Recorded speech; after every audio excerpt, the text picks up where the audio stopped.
So for those of you that have recently went to a compact tractor store and seen the prices and were like, holy crap. This is how my compact loader came to be. Went to the Kubota dealer, saw the price tag of 30 grand, couldn't quite justify moving poop around my yard for $30,000. So came home, sat on the couch, watched some YouTube channels. All I could find was a bunch of Russian guys building really weird things, and I couldn't really understand what they were saying. So went out in my shop, started looking at all the junk that I had, went out in my yard, started looking at all the junk that I had, decided, hey, I could build this. So here we go. Got a bunch of random steel. Absolutely nothing on this loader was purchased other than the engine. The differentials are Toyota differentials out of trucks. Came from the wrecker. Actually, they didn't even come from the wrecker. They were in a bin that was destined for the wrecker. So, again, free. Bunch of channel. That was, again, free because it was too short to really do anything with. Again, another Toyota differential. The articulating part in the center is a knuckle and front spindle off of a Dana 44 differential. That was, again, garbage because it was bent, but for this purpose it works just fine.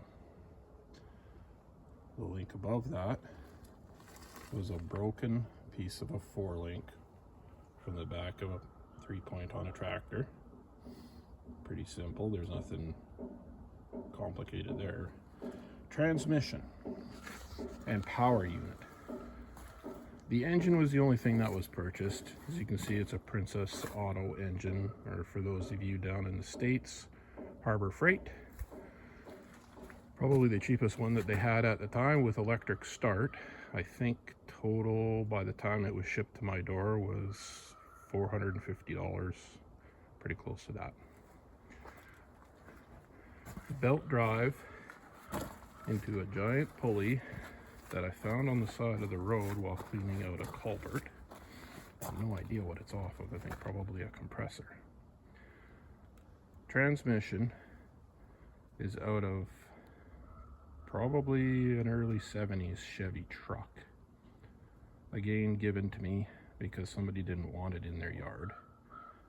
With the clutch into a bearing with the pulley on the end, driven by the belt. With hydraulic pump off of a broken log splitter, which the cylinder also came off of. The motor had exploded on the log splitter, and the guy decided that it was too expensive to put a new motor on it, so not a thing that was going to the dump. Air tank off the side of a semi that was rusted through, had a pinhole in it, so plug up the pinhole with a little bit of weld and she's good to hold hydraulic fluid because there's no pressure there, it's just a reservoir. Hydraulic levers. One came off of the log splitter, one came from the dump. Hydraulic lines, part of them are old pressure washer hoses from just random crappy electric pressure washers that have died. Some of them are a little bit larger hydraulic lines that were replaced because, well, they're frayed for one thing, but for a project like this, it really doesn't matter. From the transmission, goes into the motorcycle sprocket on the output, down to a motorcycle sprocket mounted to the front pinion on the differential, drive shaft to the front differential,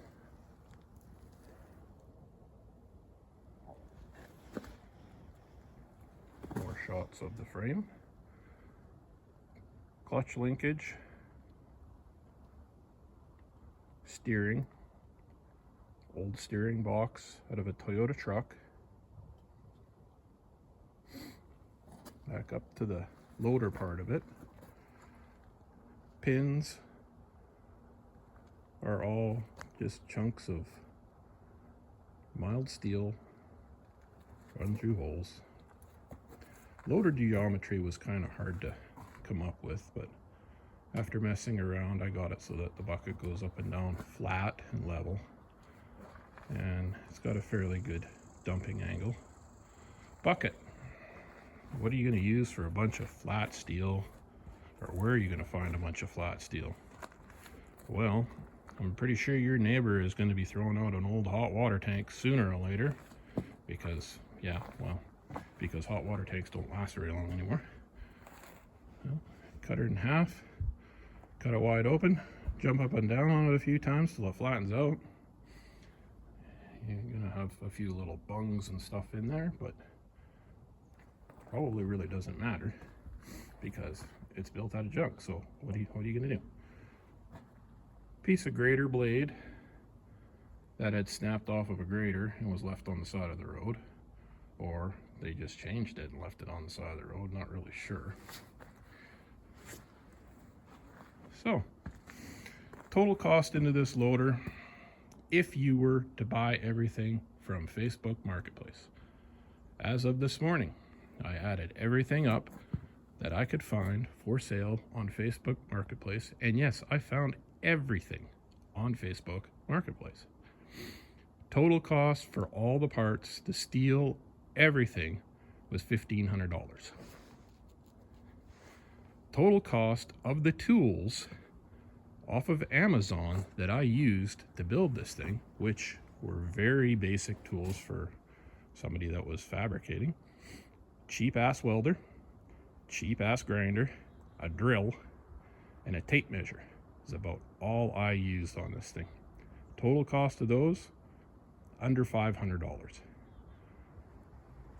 So if you want, you can build yourself a loader. And you could be under $3,000 for something that has worked every single day very hard on this property, every single day for 4 years.